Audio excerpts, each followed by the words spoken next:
Hi, I'm Lori. Welcome back to the Milkweeds and Roses Gardener. We have unseasonably warmer weather this week, and I tell you what, I'm going to take advantage of it and do some cleanup work out back here. To clean up some of the hostas, most of them look, frankly, it's the end of the season, they look pretty rough right now anyway, between slugs that have gotten to them or just the high weather, high temperatures, the dryness. It's just kind of that time of year, you know what I mean? So I am going to clean up a lot of these.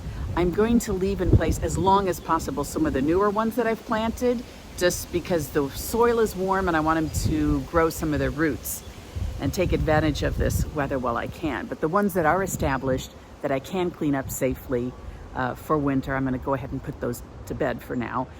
I'll come in later and add an extra layer of mulch. I believe in a nice warm blanket, not just for the plants themselves and the roots, but also for the pollinators that overwinter here in this Zone 5B garden. Another reason I'm highly motivated, to tell you the truth, I have an upcoming foot surgery. It's a fusion. After running for 40 years, my feet pay the price. So I've had a fusion done before. This is fair warning, so look away if you're squeamish at all, and that includes you. My mom, who watches, faints at the sight of anything remotely ooky, right, as she would say. So anyway, yes, hey, got to break some eggs if you're going to make an omelet. But I had my left toe fused 2 years ago, and that ended the pain, and it's wonderful, great recovery, not a problem at all. So I'm going to do that now to the right one. But what that means is that, yeah, I won't be walking around out here and getting stuff done. Got to do it now. So being highly motivated, that's coming up in just a couple of weeks. So I'm trying to get done as much as I can while I can. Do you feel like that too? Kind of like you're up against the gun for whatever reason? Wow. So in other words, let's just get her done, shall we? Here we go. I'm going to show you how I do this. For hostas that have mostly gone over, you know, by that they've got mostly yellow leaves and they're established, they've got a good root system, they've been there for a couple of years. Some of those I can just pull, they just pull away, you know, and that's all there is to it. It's quick, it's easy, that is not a problem, okay? But sometimes a little bit of, there we go. Okay. Most of these have been well established. They're already rooted in, so that's not a problem. Some of them that still have a little more green in them, I just cut them, just cut them down to the base, about an inch.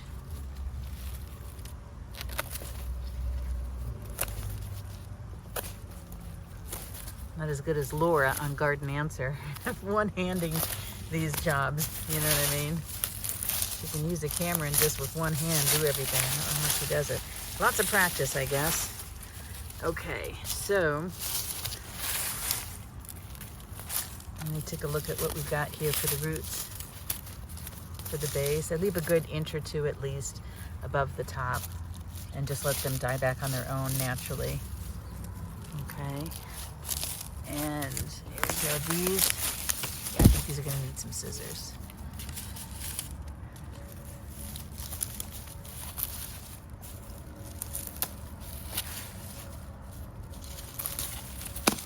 Okay, what do we got?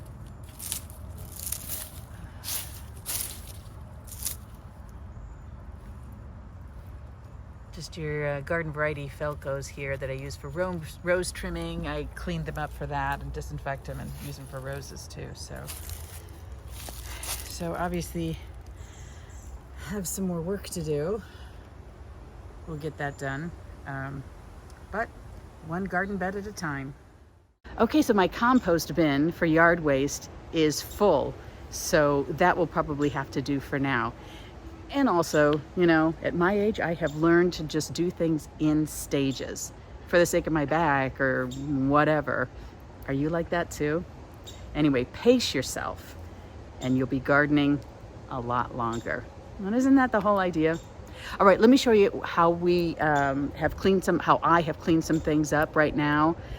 There are some plants that I'm gonna wait until the hard freeze comes. Some plants I will just leave in place so that there is plenty of cover for pollinators. And I also believe in letting some green just naturally decompose in the garden beds. It's kind of a good way to restore carbon to the soil and improve the soil. Same thing with a few leaves. It's early, the leaves are just starting to fall right now. That's going to be going on for a while here in Zone 5B. So, in the meantime, thanks for joining me here on Milkweeds and Roses. I hope you subscribe to the channel and like this video.